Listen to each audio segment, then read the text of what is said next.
is yourself. So let's talk a little bit, Michelle, about client,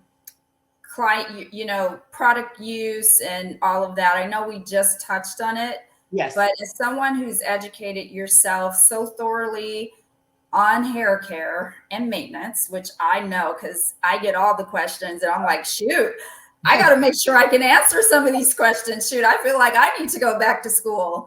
I tell you what, it is something else because, and I have to remind myself that, yeah, if you don't keep learning, you get left behind. And I can say this, if I'm being honest, I'm a little behind in the curly hair world. So you've kind of helped bring me up to speed. But what's your take on paying professionals for hair services since you know so much about your hair? I guess you kind of just answered it in a way. Yeah, I think that stylists are very important. I think it's no different than a doctor. Like, there's so many great doctors out there, but there's also a doctor that graduated in the bottom of his class, and so you just have to hit your wagon to the right stylist. You're a great example of what I would hope and wish that anyone out there looking for a stylist could find, and who they could partner with. Someone who listens, someone who doesn't have an ego, that if I'm coming to you and I'm saying, hey, have you heard about this? Your ego isn't so big that you can't say, no, I haven't heard about that. Let me look into that. Can you give me information so I can go research the proper thing? But yet still is so edgy enough that you continue to educate me as well. It's a true partnership. Yeah. And so I just say, pick them like you would pick your doctor. Don't just go I like in. that. I like that. That's a great answer. And two, I want to say this to giving stylists a little bit of grace because now you're not the conduit, the solo conduit to hair education anymore. Mm-hmm. Now we already had Google, but social media to me, it's actually a face to the words and, tutorials and, again, whether you're at the bottom of your class or the top of your class, a non-professional doesn't know that. Yep. So they're following and listening to you. And so when you're a stylist now, just like I'm sure you use doctors as an analogy, now you have a patient coming in telling the doctor what medication they want to take. Yeah. So, Yeah. which is crazy. And so for hair, same thing. You have, no, look, I saw this on Instagram. I want you to do this. And I saw this product. I started using this. So it's really hard today to really prescribe anything because there's so many nuances now that we have to deal with as professionals, and that people are taking, they're doing a lot of they're following at home influencers. Yeah. And then they mess their hair up. Then they come to us. So now we have this other layer and we're like, well, I don't know. What did you use? And then they say, well, I used shea butter, or I took this supplement, and you're like, well, how long did you use shea butter? Because if I was a part of that conversation from the beginning, I probably would have told you don't use it in its solidified form. Yeah. That's In insane. It's yeah. insane. Like you're using 10 times more than you should Yeah. versus liquefying it and using a dropper in your hand, emulsifying it, and then applying it. I mean, just stuff like that I've experienced behind the chair. So yeah, that I did want to kind of throw that in there. You research hair products, Shelly B 24/7. Literally, that's the perfect name for you because I think you are on the hair game 24/7. You research products extensively, as you said, because you share them with me. And I'm like, well, let me turn this bottle over. What is this? Yeah. And you have beautiful, healthy curls as a result. What Thank can hairstylists learn from you about product use for curly hair? Well, just like I said, it's a partnership, right? And it's Mhm. just that understanding, which I feel like they do, but understanding that every head of hair, there can't be a one size fits all. Can And you explain that to clients, yeah, please, who right. haven't done? Because what do you recommend for my curl? I Well, where tell, do I start? yeah, like Where do I begin? it's really trial and error. Like even as an influencer, I try to be very responsible with what I put out, and I always say, hey, I'm not recommending this to you, I'm just telling you what works for me. And it's been through trial and error that I've been able to figure it out. So like if you get some products, don't just try it one time and be like, oh, that's garbage. No, you need to try it at least 3 or 4 times to be able to kind of master it and be like, and make a real call on whether or not it works for your hair. Um, But it's we're in the era of magic pill days. Oh, let oh me yeah, take a shot. I instantly lose weight. Let yeah, we me take want a Ozempic pill. for the hair. Let me do it, and it's here. It's done. So nobody has the patience. You have TikTok. 7 seconds is down to 7 seconds because 15 is too much. 15-second video, and you're Well, just like, so the attention span is already just convoluted. And yeah, then you add, oh, now you got to wait for something to work. Like, yeah, huh? yeah. And speaking of just kind of hitting upon what you just said, you have to really use discernment with who you follow and who you get your advice from, because just because they are an influencer or even a hairstylist doesn't necessarily mean that they really know what they're talking about, and I've been able to shoot some holes in, well, certain things that I've heard, and I'm like, you know, um, and yeah, you got to use It's discernment. once you tell somebody that they're going to be able to monetize, well, let me figure out how to do that. Then now it's acting. It's like a reality show is only good the first year. Once Hmm. they got it down, they start to alter, edit, not say, it just Yeah. becomes less and less authentic. And so you're right. And Mhm. right now it's so heavily saturated. Yeah. And money is the root of all evil. Mean. Yeah. Yeah, money is the root of all evil. People will sell Yeah. their souls for it.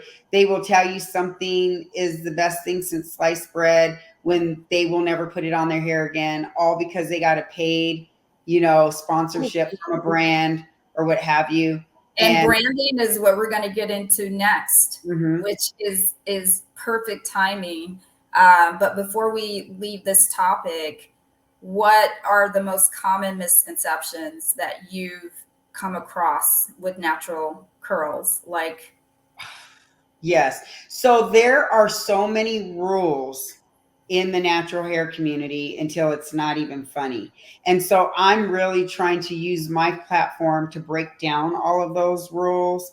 And one of the rules is you can't put heat in your hair as someone who's natural, that it's very bad for your hair. Well, in the pictures that you've shown of how wrecked my hair got and how severely damaged it got, I had not put direct heat in my hair for over a year. Yeah, I had not put direct heat in my hair, nor any chemicals, no hair dyes, no anything. Just the products that, I was told and all that sort of thing. And you see how damaged my hair got. Now, had I been putting heat in my hair prior to that and actually getting my hair blown out to have it fully assessed, I don't think my hair would have ever gotten to the point that it got to. And so I would just say, you know, you don't have to follow all of the rules outside of this current blowout. That's what my hair basically looked like yesterday.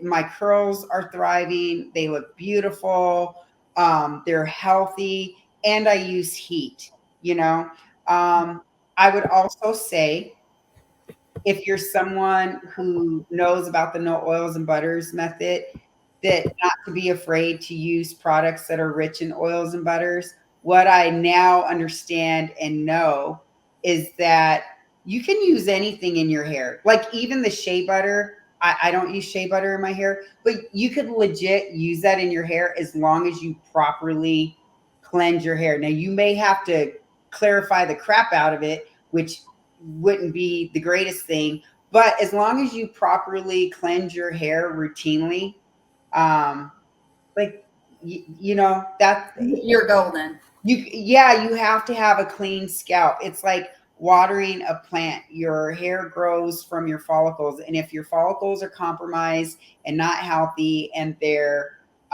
blocked because of dirt and bacteria and everything, like you're asking for issues. Yes, love it. Perfect advice. And I hope you all take that into consideration when you get frustrated with your hair or whatnot. And just remember those words. You know, it's a journey. It takes a cocktail of many things in order to Mhm. get that end result. And more importantly, it has to work for your hair and it has to work for your lifestyle. So Absolutely. let's jump into your content creation and branding. And you've done such a good job building your community. I mean, hey, I'm learning from you with that too, and hopefully I can be you someday. So you've built a large following on Instagram. Uh-huh. And now I noticed you parlayed onto YouTube, which is Uh-huh. so smart. How did you turn your hair journey into a successful content platform? Just showing up authentically, me being genuine, and just sharing my story. I never had any intentions of going on to YouTube. The whole reason why I went to YouTube was to share my story about what was happening to my hair due to the damage. But then it's also morphed into, hey, I just want to share what's happening to my hair in real time as much as I can in a longer format type of way, where I can show you in detail, like, I'm not recommending these products, but hey, these are the shampoos I'm using. This is why. This is where I use a deep conditioner, a protein treatment, a bond builder, oil. Like these are all the reasons why I'm able to do it in a longer Now, form. which is that just for long form, right? Because some like TikTok would be short form interest and YouTube more long form. Which do you have most success? Are you on all of the platforms or just YouTube and Instagram? So I dibbled a little bit on TikTok, but I don't like TikTok because I feel like I'm being irresponsible by posting on TikTok because there's such short snippets. Like you can't really get the full Be honest and authentic. Yeah. yeah, and I'm like, I'm really funny about that. So I'm just like, I'm just, I just have not done much No, there. I hear you. You know, you can be successful on just one of those. You don't Yeah, even have to be on all of them. And it is kind of scary with all the platforms, honestly. I mean, right now, I think I'm going to go old school and circle back to emails yeah, because that's the one thing that they really can't take from you, because if you're using a platform, you're just almost like leasing unknown territory. So yeah. when Because if it goes down tomorrow, like where do yeah, all your followers, like you're Twitter turned into X, right. So what and they then what happened to the Twitter people, yeah, who don't align with X? yeah. What they say to do as a content creator, which is the smart thing to do, is to create some sort of resource that ties the Community. the community into you saying, hey, give me your email and I will send this to you. And then you just kind of keep a master list of the emails. And then that way, if like how there was a threat that TikTok was going to go away, Exactly. you don't just because a lot of people make their living off of content creation. Oh, they do. It's a real job. Let me Yeah, tell you, a lot of work goes into this. it's a lot of work, a lot of time, and a lot of energy. And if you've put all that time and energy into a platform and then it's gone tomorrow, and that's how you pay your bills, that's a real situation. Yeah, Uh, that's a deal breaker. that is a deal breaker. And I'm blessed enough to be in a position where I do it more as a hobby out of the love for just wanting to share my natural hair journey. And Thank so I primarily post on Instagram because you get like literally like up to date Yeah, that's true. coverage of where I'm at with my hair. I do lives on there, and then YouTube, of So course. where did the phrase "cause we nosy," what does that mean to you? Where did that come from? Oh, And girl. how did you even get your followers to embrace it? Oh, because we's nosy. Like, you wanna know all the things. I know I am so curious and so nosy. Oh Like, my God, I'm a hairdresser. Are you kidding me? I think it's in our DNA. We're yeah, nosy because they tell us so much. And so we want to know more. girl, like when I'm watching something, I instantly start trying to go like this on the thing so I can get all up in your hair and see what you are doing. Like I will screenshot something if you're showing a product, but you don't necessarily say what it is. Make up anything, and I'll start trying to like so I can see it because I'm nosy. And so it just kind of caught on because I would be like, so if you nosy like I know you is, then continue to follow me. It's just kind of like my You're little so right too about that Zoom button. It's no longer for people that can't see. It's more for people to dissect every freaking more morsel nosy. of a picture. Like, oh, she looks pretty from afar, but let me blow it up. Let me blow that up and see. Let me look at her nostrils and her see if she has any bags under her eyes, or you know what I mean. Like that's what the Zoom button is for. Girl, they'd be like, does she have a piece of pepper in her teeth? Is that a piece of pepper? Well, and for I'm sure for me, like, let me see. Oh, okay, yeah, that's a wig. That's a lace front. I'm like, you don't have to zoom on me because I'll just tell you what it is because I'm in a season of trying to figure out my menopausal hair that is taking forever to grow out. That it is dang ridiculous, and I know I need to go on hormones, but I'm scared. I don't want to.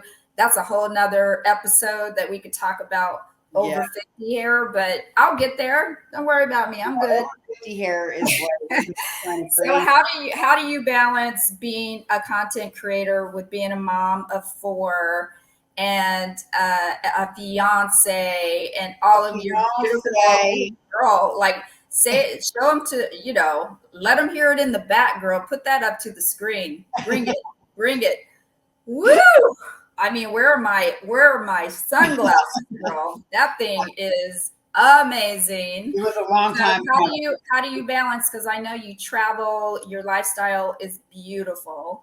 How do you balance content creation with all of those things without compromising and making anyone feel left out? Right. Well, I'm in a very unique situation, right? I said that I have 4 kids, but what I didn't say is that they range in age from 14 to 34. So there's a 20-year age gap between the youngest and the oldest. So my ages of my kids are 14, 16, 27, and 34. So I have 2 older kids who are out of the house, hallelujah, and the 2 younger ones are at an age where they're really self-sufficient. It's just I'm monitoring, what they're doing. Well, and you have to be the Uber driver that doesn't get paid. Right. Don't forget about that job. And all the things. But they're also at school all day. So when they're at school is when I'm, in my creative element and doing my thing for my content creation element of everything. And it just kind of works out. And then when they get home, I pour into them and my honey bunny. And yeah, so it just kind of works out. And this is the other thing. For me, I don't feel pressured to create content. Okay. If I don't have anything meaningful to say or anything real to say, I just don't say anything. Well, some people would cut the full off of meaningful. If I don't have or the ingful, if I don't have anything mean to say, I mean, some people are so mean. It is, and we're going to talk about some of your mean comments. Uh, Yes. Yeah. I should have screenshot it and had it ready to go, but woo, child, you Well, get mean comments. And how you, I mean, doing this in your leisurely time, not to monetize, but just because you want to share your story and having to deal with that. Most people would say, you know what, bump that. I'll right. just go and live my best life, taking private jets and doing all the things, visiting all the countries, and deal with my own little curly hair. You know what I mean? Right. But you take it on, like you're like, bring it. How do you? Where do you get that strength, like that thicker skin? Yeah. That's an excellent question because the internet can be very mean. It can be a very mean place, a place where people bully you. I've been bullied like you would not believe, especially when I first came out and was sharing like my story. And by the way, I was one of their biggest supporters before I noticed things were wrong. And then once I started asking questions and like I said, they blocked me, that's when I was like, no, you know what? I'm not going to be censored. I'm going to share this because if it's happening to me and it happened to my friend Rosie, I'm like, there's got to be other people. And so, even though it's been challenging, I have decided that I'm going to use my voice and, like I said, not be censored because for all the negative messages, I've gotten so many messages from women that reach out to me and they may not say it publicly, but they say it privately and they're like, "Thank you. Thank you, thank you, thank you because I thought I was going crazy. I didn't know what was happening to my hair. You saved my hair." Or, "Hey, I've had the big chop, but because of the things that you've shared and how you're maintaining your hair and growing your hair back out and getting it and having it be healthy again, I'm following you and it's helping me because I felt overwhelmed and lost." I'm Love it. going to read something really quick. And Yeah, do share. yeah, it's a post that someone left on a video. She said, "File a lawsuit if you feel you should. I'm not pushing it." Well, she said already, "I'm not pushing it because I'm not the one crying on YouTube and chopping my hair off for views and attention." And then I just told her, laugh out loud, "Girl, go touch some grass and remove yourself from over here. By the way, don't skip leave-ins or deep conditioners, which I'm sure you've already added back in too, just like your cult leader." I wonder where y'all got that little tidbit from. So I've started to clap back because I'm tired of being like nice, sweet Shelly and just taking it on the chin. Especially as these people pivot and utilize the remedies that we've come up with without giving any credit. Um, I'm just over it. And it's It's like, your prerogative. yeah, I'm like, at some point, if I clap back hard enough, they're gonna know not to Well, break. people bully. Most bullies bully the weak, not Yeah, the strong.